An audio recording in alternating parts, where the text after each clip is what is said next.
Vale, todo funciona. Pues nada, ¿me escucháis bien? ¿Sí? Fenomenal. Pues para empezar, me gustaría saber quiénes de vosotros estáis familiarizados con el concepto de blockchain y sabéis lo que es, más o menos. ¿Sí? Y la mitad, tercera parte, ¿quién sabe mucho? Un montón. A veces hay alguno, así. ¿No? No, hoy no.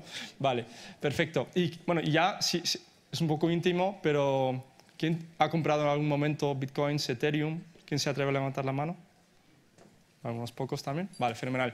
Pues voy a intentar, tengo 30 minutos, Bea, para presentar y después preguntas también. Minutos, y como es un tema pues, bastante polémico, vamos a intentar dejar unos 10-15 minutillos para preguntas. Pero luego, por favor, no os vayáis corriendo a comer, porque os tengo que contar unas cosillas, que yo me conozco ya todo esto. Me vais a dejar luego un minutito a mí, para que os cuente cosas. Perfecto. Pues nada, aprovechamos los 30 minutos para intentar transmitir una idea general de por lo menos lo que es mi visión personal de lo que es blockchain y espero que os ayude y que después de esos 30 minutos más las preguntas os parezca interesante todo esto. Entonces, nosotros la comparativa que hacemos de blockchain es blockchain comparado con el Internet de la información. El Internet de la información es que todos vosotros conocéis ya, que es el que con el que hemos creado el mundo de Google, Facebook y todo esto.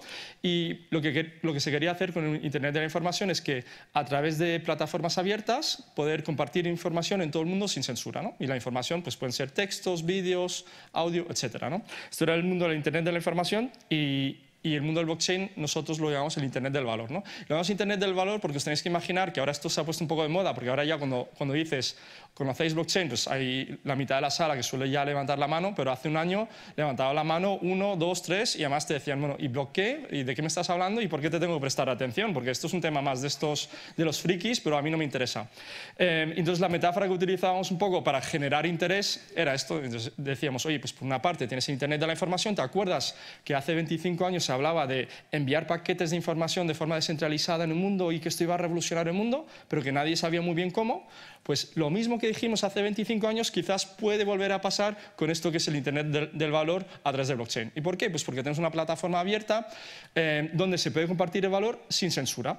Eso es un poco hasta donde llega la metáfora, ¿no? O sea, la metáfora no es perfecta, pero es un poco una metáfora de generar interés y de intentar hacer que la gente abra un poco la mente y diga, oye, pues esto es algo que puede tener el mismo potencial como ha tenido el Internet que ha revolucionado mi vida, ¿no? Y si yo he sido parte del mundo de los medios de comunicación, telecomunicaciones o viajes, pues a mí me ha impactado mucho esto. Pues quizás ahora en mi sector, en esta siguiente ola, esta nueva tecnología también me puede impactar mucho o ayudarme a ser más competitivo o a crear nuevos modelos de negocio, ¿no? Y eso es un poco la idea desde la cual venimos un poco para generar interés. Lo que pasa ahora ya estamos en mega hype de moda del mundo blockchain. No sé cuánto tiempo o años seguirá esto así, pero ahora ya es una moda total y ya es casi posible que alguien no haya por lo menos escuchado hablar de Bitcoin y ya blockchain también suena, ¿no? Lo que pasa es que la minoría de la gente ha tenido tiempo por ahora de familiarizarse un poco con los conceptos, ¿no? Entonces, desde un punto de vista técnico y funcional, o sea, desde un punto de vista funcional, a mí me gusta llamarlo la máquina de la verdad. Hoy no vamos a tener tiempo, porque normalmente esto lo cuento en 2 horas, para después también explicar cómo funciona la blockchain de Bitcoin, por lo menos, pero cuando hablamos de la máquina de la verdad o de la máquina del consenso, hablamos de que tienes un instrumento que te permite ponerte de acuerdo sobre cuál es la verdad de algo de forma descentralizada. Y esto es súper importante, porque nosotros la mayoría de los modelos que tenemos para ponernos de acuerdo sobre algo son modelos centralizados. Pero modelos descentralizados, de que todo el mundo que esté en esta sala, por ejemplo, se pueda poner de acuerdo sobre cuál es la verdad de algo, es bastante complicado, ¿no? Esto es algo de lo que vamos a explorar ahora en los próximos 30 minutos. Y desde un punto de vista técnico, pues es una base de datos transaccional. No es una base de datos en el sentido, o sea, no podemos almacenar ficheros, pero sí que podemos almacenar transacciones y hashes de transacciones y está abierta al público. Y cuando hablamos abierto al público es muy importante porque hay 2 grandes mundos. Está el mundo de las blockchains públicas, que es Bitcoin, Ethereum y todas las otras que quizás conocéis algunos, y el mundo de las blockchains privadas, que son otras, que son R3, Hyperledger y toda una serie de otras tecnologías que existen. A día de hoy todas llevan el titular blockchain, pero es como si habláramos de coches y motos. O sea, son 2 cosas completamente diferentes, pero como el nivel de conocimiento a día de hoy todavía está en fase de madurez, de crecimiento un poco, pues se le pone el mismo titular a todo, ¿no? Pero ahora después vamos a entrar un poco en las diferencias de ambos mundos y cuáles son las motivaciones de ambos mundos. Importante de esto, desde un punto de vista técnico es que todo esto se basa en la criptografía, las matemáticas y la comunidad. Y la criptografía y matemáticas suena bien porque es lo más científico, pero lo que vais a ver o lo que vamos a intentar explicar es que la parte más importante es la parte de la comunidad. Esto es en la parte de en las blockchains públicas, lo voy a explicar un poco para que veáis un poco qué peso tiene la comunidad en este tipo de sistemas. Vale, entonces, ejemplo para que veáis cómo es esto relevante. Aquí hay un slide que me he saltado, pero para mí es muy importante porque nosotros todos nos hemos criado en sistemas centralizados, y Bea lo comentaba antes, y es bastante difícil para muchas personas, por lo menos con las que yo interactúo, imaginarse cómo puede ser un mundo descentralizado, porque casi todas las cosas que conocemos son jerárquicas, piramidales, y vienen inspiradas un poco en los sistemas militares que se copiaron en la Revolución Industrial para crear las primeras fábricas, para generar economías de escala y ser productivos. Lo que pasa en el modelo descentralizado, esto un poco se intenta eliminar y se intentan crear jerarquías planas y que tengas nodos que sean todos iguales entre ellos, ¿no? Eso es uno de los principios de Bitcoin. Y dentro de Bitcoin, y hablo de Bitcoin porque Bitcoin es el origen de todo esto, la visión de Satoshi Nakamoto, que es el creador o la creadora o la empresa que creó esto, porque no se sabe quién es, ¿qué es lo que quería hacer? Pues él quería crear un dinero del pueblo descentralizado, sin intermediarios, sin bancos comerciales y sin bancos centrales, que es una propuesta un poco radical. O sea, por lo menos cuando eres un banco comercial te suena como propuesta radical. Entonces, si pensamos cómo funciona el dinero en las empresas centralizadas, es bastante sencillo. Si Bea tiene 1.000 euros en su banco y se gasta 500, o digamos PayPal para no meter, ¿tienes más? 10.000. Si tienes 10.000 y se gasta de su cuenta de PayPal 5.000, pues ¿por qué funciona este sistema? Primero, funciona porque Bea confía en PayPal, dice PayPal es una empresa en la que yo confío en la marca, no me van a engañar, confío en que van a ser capaces de proteger su sistema, así que nadie se lo va a hackear y nadie va a cambiar mi saldo y cambiármelo de 5.000 a 500, porque eso a mí no me gustaría. Y si PayPal se porta mal, pues también el regulador les va a castigar. Probablemente algo pasará y les dirán, oye, no te has portado bien, ¿no? Eso es un poco dentro del modelo de empresa centralizada con el ejemplo de dinero. Hay un montón de ejemplos más a nivel de aplicación, pero como todo esto empieza con el ejemplo del dinero, con la visión de Satoshi Nakamoto, por eso utilizo el ejemplo del dinero. Pero en una red descentralizada es totalmente diferente, porque ¿qué es lo que pasa? Cogiendo el ejemplo de Bitcoin, lo que pasa, si todos vosotros que estáis aquí os imagináis que sois ordenadores, pues y queréis formar parte de la red de Bitcoin, lo que hacéis cuando queréis formar parte de la red de Bitcoin, os descargáis un software, que es el software oficial de Bitcoin, y cuando os descargáis ese software, os descargáis todas las transacciones históricas que jamás ha habido en Bitcoin. O sea, tenéis que imaginar como si fuerais el PayPal mundial, que todo el mundo hace todas sus transacciones y que cada uno de vosotros, como nodo, como ordenador, tiene todas las transacciones de todo el mundo. Por esto se llaman bases de datos o bases transaccionales abiertas al público. Y cuando os descargáis ese software también, lo que hacéis, os convertís en nodos y utilizáis un protocolo, que es básicamente el idioma que habláis entre todos vosotros, que son las reglas de comunicación para poneros de acuerdo, ¿no? Y todo esto al final crea una red descentralizada. Una de las redes descentralizadas de las que me gusta hablar, lo que pasa es que no todos los públicos siempre lo entienden, pero creo que vosotros sois un público más técnico, es como BitTorrent, que BitTorrent es la descentralización de la información, pues aquí tienes con Bitcoin la descentralización del valor, ¿no?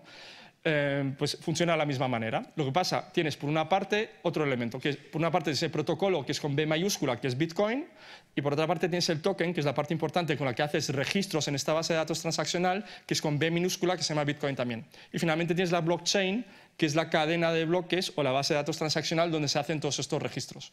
Entonces, estos son algunos conceptos que os quiero transmitir porque son importantes para lo que vamos a ver en los siguientes slides.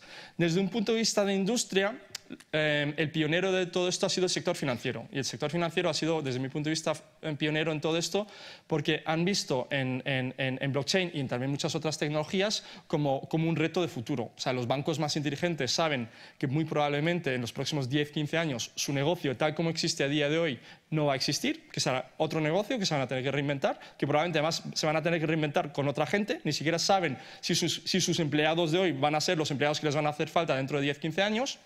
Y ahí blockchain simplemente es una cosa más. Después están el resto de tecnologías de pues, lo que queráis, ¿no? Big Data, inteligencia artificial, toda la cuarta revolución industrial, todo entra ahí.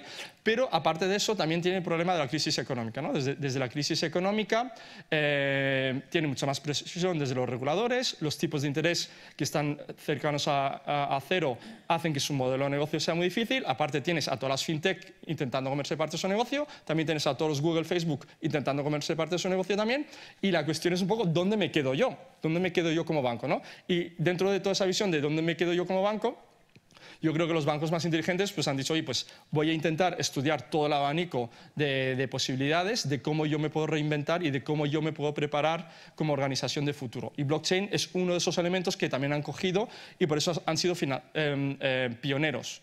Dentro de eso de que han sido pioneros, no les gusta tanto la idea de, oye, esto de que Satoshi Nakamoto quiera descentralizarme y eliminar los bancos centrales y los bancos comerciales, no me gusta tanto la idea. Pero sí que me gusta mucho la idea de desintermediar a mis intermediarios. Si yo me imagino un mundo donde no existen bolsas de valores y puedo hacer transacciones peer-to-peer entre todos vosotros, de que os intercambiáis acciones de Telefónica o lo que queráis de forma peer-to-peer porque se crean esos protocolos descentralizados, esa idea me gusta porque me puede suponer unos ahorros de costes muy importantes para mi modelo de negocio y hacerme más competitivo. También me gusta la idea de crear cámaras de compensación y liquidación descentralizadas. En vez de tener que pasar por Euroclear, pues paso por sistemas descentralizados, utilizando la tecnología tal como existe a día de hoy, sin tener que pasar por la tecnología tal como se inventó hace 40 o 50 años, ¿no? Y también me gustaría, oye, pues los pagos, que es un problema que tengo ahora con bancos corresponsales por todo el mundo, dando vueltas, tardando días, siendo muy complicados cuando nos salimos del entorno SEPA, pues oye, si lo hacemos casi gratis y casi en tiempo real, ¿es posible con este tipo de tecnologías? Pues estas son algunas de las cuestiones que se plantean los bancos, ¿no? Y lo que es curioso es cuando hablas con las empresas del IBEX, te dicen, oye, es que esto a mí también me encanta, lo de la descentralización, porque imagínate si tuviera yo ahora la oportunidad de trabajar sin bancos. Esta idea de Bitcoin, de Satoshi Nakamoto, me gusta un montón, porque estos de los bancos me están robando un montón en comisiones, yo me los quiero quitar de encima. Y esto no os estoy contando cosas que me estoy inventando, porque voy a reuniones donde directivos de empresas del IBEX me lo dicen así. Entonces, al final te encuentras en una situación que yo creo que blockchain simplemente es uno de los elementos, sino es toda la transformación de la cuarta revolución industrial, de todas las tecnologías que están cambiando nuestro mundo mucho más rápido de lo que nosotros podemos asimilar como empresas o personas, en las que tenemos una guerra civil de todos contra todos, porque las empresas no saben muy bien cuál va a ser su territorio, porque hasta ahora ha sido muy cómodo. Mira, pues tú estás aquí en telefonía, tú estás aquí en banca, yo no te molesto, tú no me molestas y cada uno tiene su sitio. Pero si tengo que empezar a cuestionar si yo voy a existir en el futuro, pues la cuestión es de tengo que preparar a mi organización y sobrevivir en el futuro, de la forma como sea, reinventarme como negocio. Y eso es una situación en la que creo que estamos a día de hoy en general. Blockchain simplemente es uno de los elementos que entra dentro de todo ese cóctel tecnológico y de cambio que puede generar ese cambio. Entonces, esas son algunas de las ideas dentro del sector financiero. Dentro del sector público se están planteando cosas que a mí me gustan mucho, como descentralizar el registro de la propiedad. Están diciendo, oye, en vez de tener un registro de la propiedad centralizado que dependa de una empresa o de un gobierno, ¿por qué no lo hacemos descentralizado, que es mucho más fiable?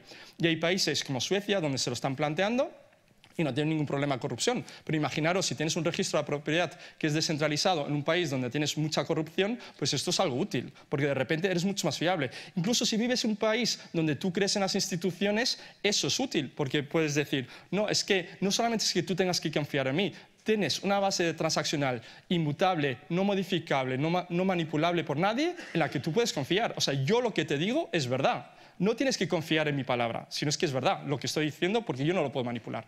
En el mundo de la propiedad intelectual, que es un mundo que a mí personalmente me gusta mucho, lo que se está planteando es uno de los grandes perdedores del Internet de la información han sido los creadores de contenido, ¿no? Cuando digo creadores de contenido, pues podemos tener fotógrafos, periodistas, etcétera, ¿no?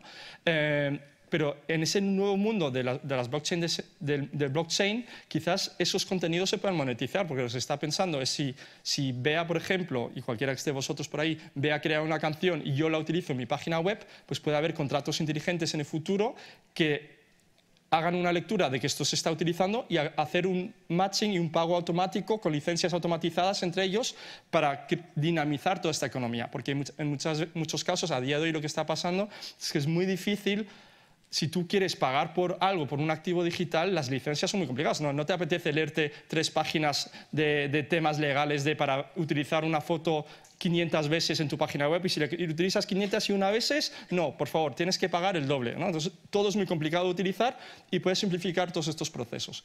Y finalmente, en el propio Internet también se está intentando descentralizar. Cuando digo descentralizar es que Internet empezó de una forma muy descentralizada y se ha ido centralizando con el tiempo, sobre todo porque la gente más joven identifica muchas veces Internet con su móvil y dentro de su móvil con 3 o 4 aplicaciones. Y esto ya con el Internet, tal como lo conocemos, de forma más abierta, ya no tiene que ver tanto. Entonces hay iniciativas dentro del mundo blockchain donde se está intentando crear el Internet sin servidores, donde podemos integrar la identidad digital, o sea, identidad digital en el sentido de decir que mi identidad no dependa de una empresa o de un gobierno, sino que yo pueda tener una identidad digital descentralizada, donde yo acumulo todo lo que yo sé de mí mismo, lo que saben todas las empresas, yo pueda decidir cuándo se puede comerciar con esa información y yo puedo decir quién tiene acceso a eso, incluso con historiales médicos en los que tú digas, oye, es que yo mi historial médico, mi expediente médico me lo llevo conmigo, del hospital al médico, donde yo quiera, según donde yo quiera ir, ¿no?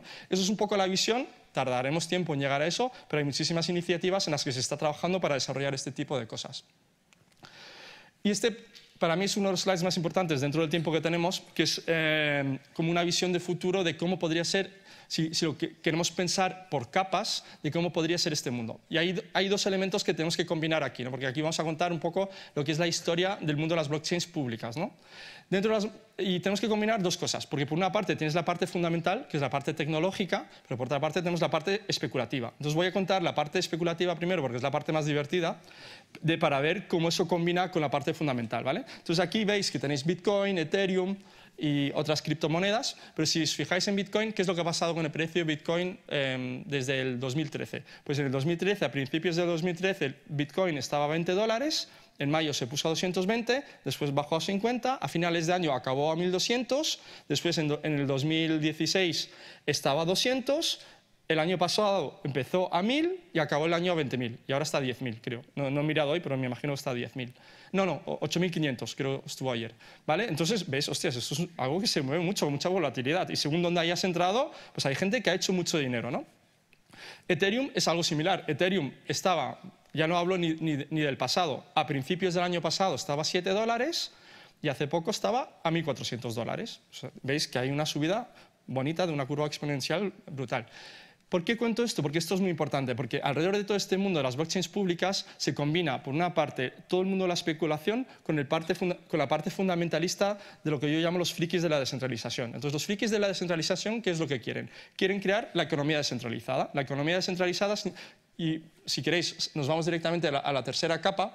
Veis ahí Augur, Filecoin, OpenBazaar, que son simplemente ejemplos de diferentes proyectos de protocolos descentralizados, donde están diciendo, voy a intentar descentralizar todos aquellos negocios que a día de hoy están centralizados, ¿no? Entonces, Augur lo que están intentando hacer es un mercado de predicciones, o lo que podemos llamar también un mercado de apuestas. O sea, básicamente puedes apostar, mañana va a llover, sí o no. Y si llueve, pues yo gano a través de un contrato inteligente que se va a ejecutar automáticamente si esto ha ocurrido, si no. Después hace falta un oráculo, que es una fuente de información externa, tiene alguna complejidad, pero esto es un tema aparte. Pero Filecoin, por ejemplo, que es uno de los proyectos más reconocidos, ha levantado la módica suma de $260 millones para financiar su proyecto de startup y ellos lo que están intentando hacer es descentralizar Dropbox. Ellos están diciendo, en vez de pasar por un Dropbox centralizado o cualquier servicio similar, todos nosotros tenemos ordenadores con capacidad de almacenamiento en todo el mundo y todos podemos compartir esa capacidad de almacenamiento y podemos crear un mercado en el que se va a utilizar una criptomoneda que se llama Filecoin y ese Filecoin va a ser el mercado donde va a haber oferta y demanda para utilizar ese sistema, ¿no? Eso es una de las ideas. OpenBazaar está intentando hacer lo mismo sin token para descentralizar eBay, la SOS para Uber y así os podéis imaginar para cualquier cosa que se os ocurra, porque esto es la mega moda ahora, lo de levantar dinero con ICOs, porque las ICOs, que son básicamente un instrumento para crear protocolos descentralizados, pues se ha abusado un poco de este modelo porque se ha podido levantar mucho dinero, pues se está haciendo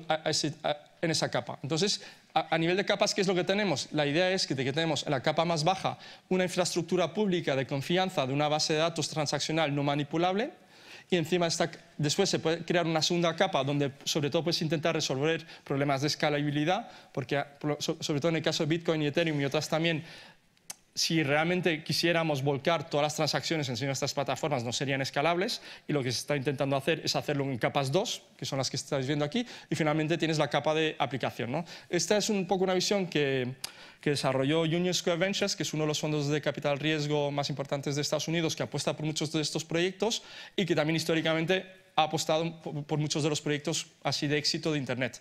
Yo ya, a día de hoy, ya no lo cuento, porque hace un año, cuando lo tenía que contar, decía todavía, bueno, fijaros, Blockstream ha levantado 70 millones, Coinbase 110 millones. Era un poco para transmitir la idea de esto hay que tomárselo en serio. Nosotros aquí en España también podemos hacer cosas. Los americanos están invirtiendo, ¿no? Ahora ya no hace falta, porque ya se ha hecho tan famoso que ya queda claro de que algo se está moviendo, pero eso es un poco la visión, ¿no? ¿Qué es importante de esto? Que la visión de todos los frikis estos que están trabajando en la economía descentralizada es crear la economía descentralizada y crear disrupción en los modelos existentes a día de hoy. ¿Qué perfil es el que suele trabajar en este tipo de cosas? Históricamente, por lo menos, pues tenéis muchos de los técnicos que quizás están frustrados en su trabajo de 9 a 6 todos los días, pues por las noches cuando vuelven a casa se ponen a trabajar en proyectos de código abierto de este tipo porque les llena más, simplemente porque les interesa. O sea, y ya asumo que el concepto de código abierto lo conocéis todos, pero no en todos los públicos se conoce siempre. Pero aparte de esto, lo que ha pasado es que tienes estos perfiles frikis que trabajan con muchas ganas en todos estos proyectos de código abierto, pero además han ido manteniendo sus posiciones en criptomonedas porque son fundamentalistas en muchos casos, y claro, lo que era antes un señor o una señora que ganaba 1.000, 2.000 euros, de repente es multimillonario. Porque os cuento el ejemplo de Ethereum. Un amigo mío invirtió en la ICO de Ethereum $30.000, al año se había multiplicado por 7 y lo vendió, pero si lo hubiera guardado hasta junio del año pasado habría hecho, creo que eran $70 millones, y si lo hubiera guardado hasta cuando subió a 1.400, $300 millones. Y esto da un poco una perspectiva del perfil fundamentalista que ha mantenido sus posiciones, que no es tan fácil, porque os tenéis que imaginar que el precio ha hecho 1, 10, 100, 500, 1.000, 5.000, 10.000 y sigue sin vender, pues te tienes que estar creyendo muchísimo la historia de que esto funciona y de que esto hay que guardarlo. Pero esos son un poco los perfiles, por lo menos los perfiles más fundamentalistas son los perfiles, son así. Son gente que quieren crear modelos de negocio que vayan a descentralizar la economía, que creen firmemente en la economía tokenizada o en la criptoeconomía. Y ahora, además, aparte de tener talento, tiene un montón de recursos económicos para contratar gente y desarrollar estos proyectos, que de hecho lo están haciendo, ¿vale? Este es el mundo de las blockchains públicas, y después tenemos otro mundo, que es el mundo de las blockchains privadas, ¿no? Entonces, el mundo de las blockchains públicas, que también se llaman permissionless o sin permiso, y el mundo de la derecha tenemos el mundo de las blockchains privadas, que se llaman permissioned o DLTs, ¿no? Entonces, en el mundo de las blockchains públicas es muy fácil, porque todo el mundo puede participar, es como Internet. O sea, vosotros os metéis y da igual donde estéis, en España, en Suecia, Corea del Norte, Sudán o Bolivia, podéis entrar. Mientras tengas acceso a Internet, puedes entrar. Puedes entrar como usuario, como minero, como lo que quieras hacer, o como desarrollador. En el mundo de las blockchains privadas es diferente. En el mundo de las blockchains privadas, simplificando mucho, lo que se dice es, mira, todos los que estáis aquí en esta parte de la sala, no estáis en mi blockchain privada, todos los que estáis aquí en esta parte de la sala, estáis dentro de esta sala, vosotros que estáis aquí delante vais a ser nodos observadores dentro de mi blockchain privada, y sois, por ejemplo, montamos una red de blockchains de los bancos españoles, ¿no? Y todos los bancos españoles participamos en una blockchain privada y ahí no hace falta token, porque en la economía descentralizada de la izquierda, lo que ha resuelto, que no lo he comentado antes, es el problema del doble gasto. Entonces, en el problema del doble gasto, que es el que resuelve Satoshi Nakamoto, dice que en un sistema descentralizado es imposible evitar que un activo, un bien digital, se gaste 2 veces o más veces. Entonces lo repito para que se entienda bien. En un sistema centralizado es súper fácil. Los 5.000 euros o 10.000 euros que tiene Bea, el banco le dice cuánto tiene y ella puede confiar en que esa base de datos es así. Pero ¿cómo conseguimos todos nosotros ponernos de acuerdo sobre cuál es la verdad del estado de la cuenta de Bea si cada uno de nosotros dice una cosa diferente? Eso es lo que se llama el problema del doble gasto y lo que Satoshi Nakamoto resuelve con la creación de lo que se llama prueba de trabajo, que es el sistema de consenso que no podemos explicar porque tardaría 1 hora más. Pero a nivel de concepto es eso. Y eso es lo que pasa a la izquierda. Pero a nivel de la derecha, lo que tenemos es el mundo de las blockchains privadas, donde seleccionamos nodos y es básicamente los que se mueven ahí es el mundo corporate. Entonces, aquí tenemos lo mismo que a la izquierda. En la izquierda tenemos gente muy motivada con un montón de pasta que quieren crear disrupción, y a la izquierda y a la derecha lo que tenemos mucho dinero corporate con empleados que están para desarrollar estos ecosistemas, para mejorar procesos, para ahorrar costes. Entonces, ¿por qué cuento todo esto así? Porque la aspiración y el enfoque y la idea de lo que se quiere conseguir es completamente diferente. O sea, por eso ni siquiera se está hablando de blockchains en un único término, pero los objetivos son radicalmente diferentes. El perfil de personas es diferente, el tipo de dinero que entra es diferente y los objetivos que se persiguen son radicalmente diferentes también. ¿Vale? Entonces, aparte de las blockchains públicas y las privadas, tenemos un modelo que son las híbridas, ¿vale? Y esto lo cuento a modelo de resumen. Tenéis arriba a la izquierda las blockchains públicas y lo que veis, acceso. ¿Quién tiene acceso a una blockchain pública? Todo el mundo puede tener acceso a una blockchain pública. Y validación, lo que es la parte de minería, que es la validación de transacciones, también todo el mundo tiene acceso, todo el mundo puede ser minero, ¿no? Después hay una serie de limitaciones, pero hoy no nos da tiempo de comentarlo. Y después, si cogemos abajo a la derecha una blockchain privada, pues lo dijimos antes. ¿Quién tiene acceso? Tiene acceso el que yo diga dentro de la red, y quien puede validar transacciones también puede hacerlo el que yo diga en la red. Existe un tercer modelo, que es un híbrido, que es acceso público, que es todo el mundo tiene acceso, pero la validación de las transacciones son nodos seleccionados, que son nodos conocidos. Porque lo que es importante en las blockchains públicas es que todos los nodos son anónimos en realidad. O sea, tú no sabes quiénes son los nodos. O sea, todos vosotros sois nodos, pero no pone Antonio, Pepita, María, etcétera, sino pone códigos, ves una dirección IP, pero nada más. Incluso esto lo puedes ofuscar si quieres. Entonces, es una red anónima en el sentido de la red, no de las transacciones, porque las transacciones después son públicas. Y esto es para transmitiros un poco lo que significa esto, por qué podría tener valor. Entonces, ¿qué es lo que ha pasado? En el Internet de la información, lo que hemos aprendido es que en la capa de protocolo, lo que es HTTP, TCP/IP, todas estas cosas, que ahí no hay dinero, porque esto lo creaban las empresas, las grandes empresas o los gobiernos, para que encima de esto después se pudieran desarrollar modelos de negocio, ¿no? Que son los Google, Facebook, etcétera, ¿no? Por eso veis la capa gorda. Estos en inglés lo llaman los FAT protocols. Y la de la derecha estamos sugiriendo de que la capa de protocolos puede haber muchísimo más valor. Entonces, la metáfora que utilizamos un poco para explicarlo es como el petróleo. Si nosotros cogemos el petróleo, en 1850 el petróleo que había en el desierto en cualquier sitio no valía nada, porque no había una demanda real para petróleo, no había una utilidad práctica. En 1850 se crean las lámparas de queroseno, empieza a generar una primera demanda para el petróleo, después industria automóvil, plástico, etcétera. Pues ahora tenemos la industria totalmente, el mundo dependiente de hidrocarburos. Y la metáfora de esto, ¿cuál es? Si realmente se consigue crear esa capa de aplicación de futuro de la economía descentralizada con todos estos protocolos descentralizados, la gasolina que van a necesitar son tokens, los que sea, del modelo que funcione en el futuro, de Bitcoin, Ether, otra cosa, que son los que van a alimentar esa máquina, ¿no? Y esa es una de las apuestas del futuro de algunos de los fondos de capital riesgo de Estados Unidos y de otros inversores que están diciendo, yo quiero invertir en ese commodity. A día de hoy esto no se está cumpliendo, porque a día de hoy lo que tenemos es una gigantesca burbuja especulativa en la que está participando todo el mundo, y este modelo no se está cumpliendo. Pero lo que estoy sugiriendo es que si vosotros veis en el futuro de que realmente algún modelo de protocolo descentralizado empieza a funcionar, esa plataforma sobre la cual vaya a funcionar en el futuro puede tener muchísimo valor. Y puede tener muchísimo valor el commodity o lo que es el token o la gasolina de ese modelo. Y eso es un poco una idea para que os la llevéis con vosotros. Y aquí un poco el pensamiento estándar, ¿no? La gran mayoría de las personas, como han aprendido, vuelvo a lo de antes, que la pasta está en la capa de aplicaciones, pues están pensando, oye, pues yo quiero montar mi producto blockchain, mi nuevo modelo blockchain, bla, bla, bla. ¿Cuál es el problema? Que el nivel de conocimiento en general es muy bajo. O sea, ves a muchas personas o muchas empresas, como esto se ha puesto de moda, oye, quiero tener mi modelo de negocio sin entender ni siquiera la capa de abajo de, oye, ¿qué tecnología estoy utilizando? ¿Cómo funciona? ¿Y qué implicaciones tienen? Y ya habéis visto que tienen muchísimas implicaciones. O sea, no tiene nada que ver utilizar una blockchain pública o una blockchain privada, ¿no? Son dos mundos diferentes y todos en un estado de madurez muy bajo. O sea, cada día que pasa, cada vez pienso más que esto está más inmaduro de lo que yo pensaba. Entonces, esto es muy importante porque, claro, esto tú lo ves en los medios de comunicación y parece que estamos como ante un hecho de que esto ya existe y que va a funcionar y que va a ser una realidad.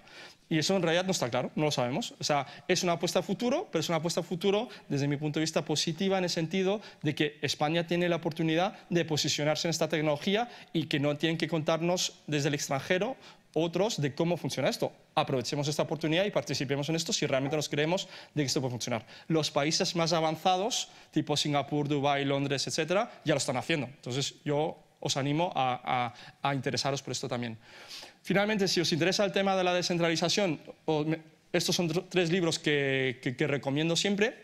El primero se lee muy fácil, simplemente para coger ideas de qué puede significar descentralización, porque todos somos animales de entornos centralizados, entonces yo creo que es importante inspirarse un poco.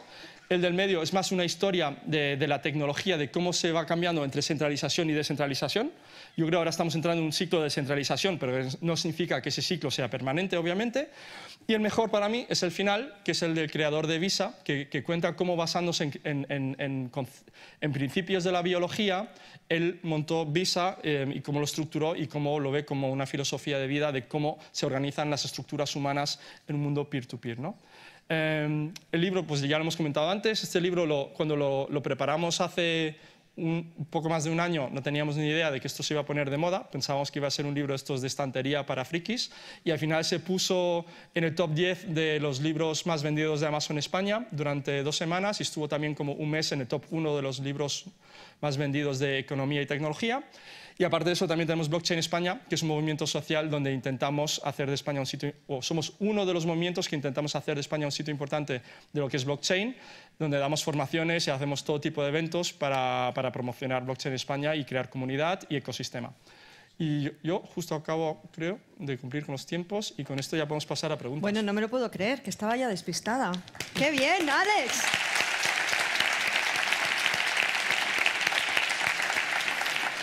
Yo creo que, escuchando a Alex, la verdad es que todo parece fácil, pero yo creo que voy a necesitar una comida contigo para que me lo sigas explicando mejor. Tenemos tiempo, aunque no lo parezca, pero tenemos tiempo. Si queréis hacer alguna pregunta, por aquí.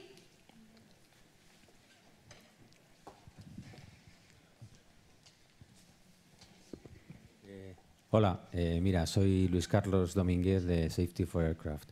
Te quería preguntar cuánto depende de las nuevas cantidades que se puedan robar. Porque yo esto de los hackers que roban 5 millones, 40 millones, 30 millones, o sea, hasta que no se tenga una seguridad total, no puede seguir adelante, ¿no? El proyecto. Entiendo, no sé. Sí.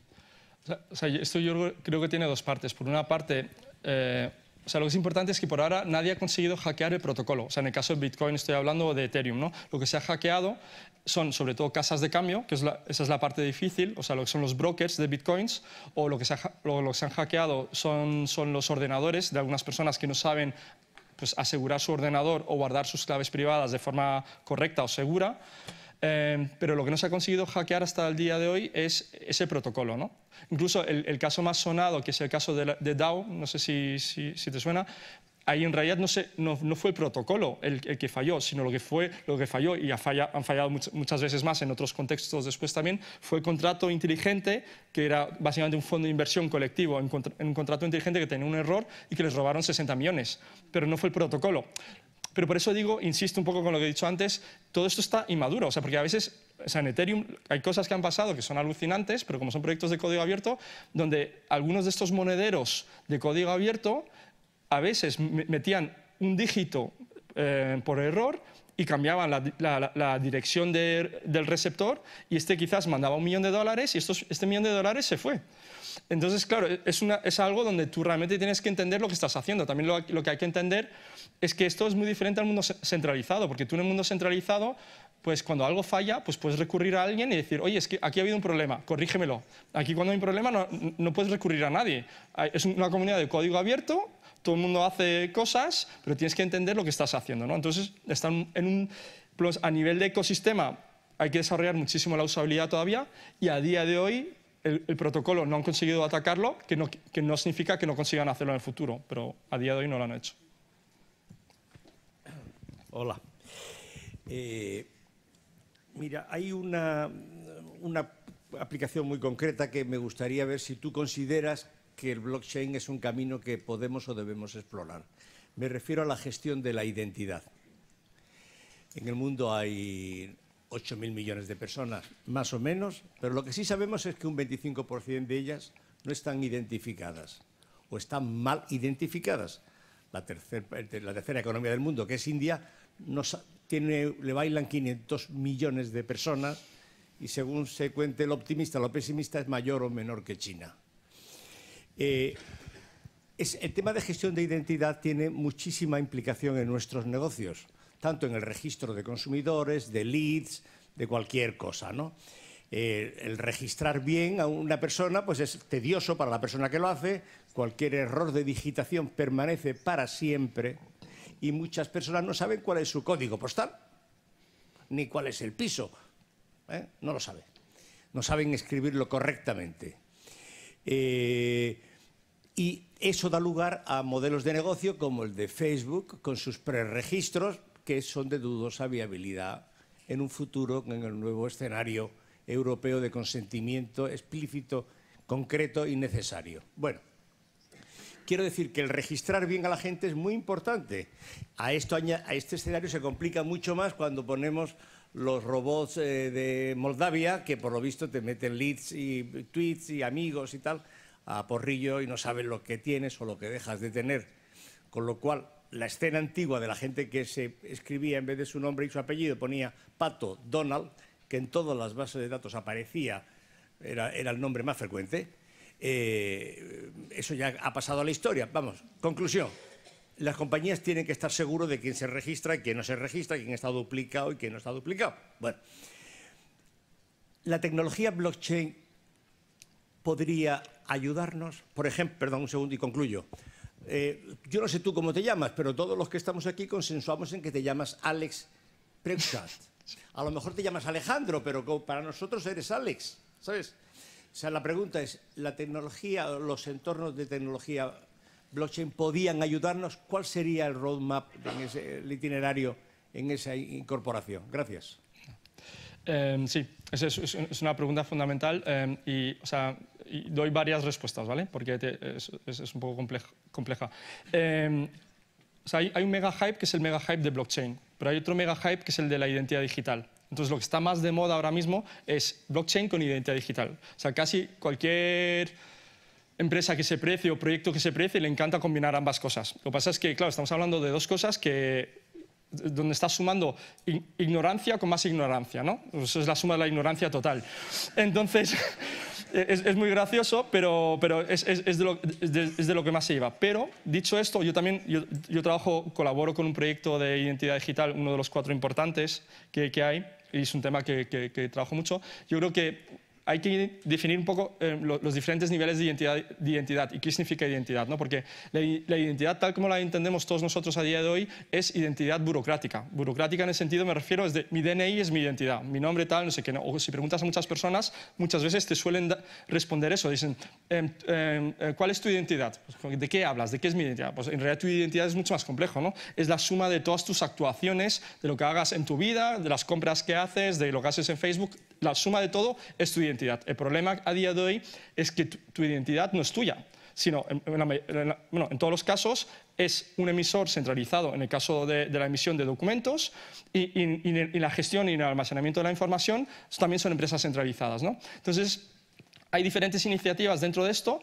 Hay el modelo escandinavo, que es básicamente en el que están intentando que los bancos y las empresas de telecomunicaciones gestionen la identidad para los gobiernos.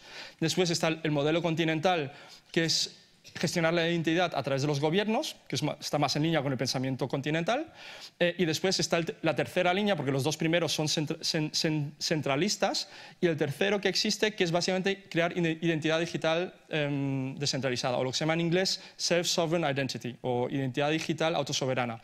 Y dentro de la identidad digital autosoberana hay un montón de proyectos, pero los proyectos conocidos son Uport de Ethereum, Blockstack, que es más una solución de login, Sovereign, que es uno con el que colaboro yo, que el viernes viene el CTO aquí en Madrid, si lo queréis ver, en el Impact Hub, y Verisone. Esos son como los proyectos así más destacables, pero incluso dentro de esos mundos hay dos líneas. Tienes el mundo de la blockchain pública, donde se está intentando hacer todo a través de smart contracts, y modelos híbridos, donde se está intentando hacer a través de nodos identificados. Pero esto ya es entrar en demasiado detalle. Entonces, eso es como el árbol de decisión que hay. Lo que pasa, claro, la identidad es algo súper atractivo y todo el mundo lo quiere dominar. Entonces, la idea, ojalá lo que pase, o es lo que yo deseo que pase, es que realmente exista en el futuro la identidad digital soberana y que nosotros seamos propietarios de nuestra identidad a través de estos tipos de protocolos descentralizados.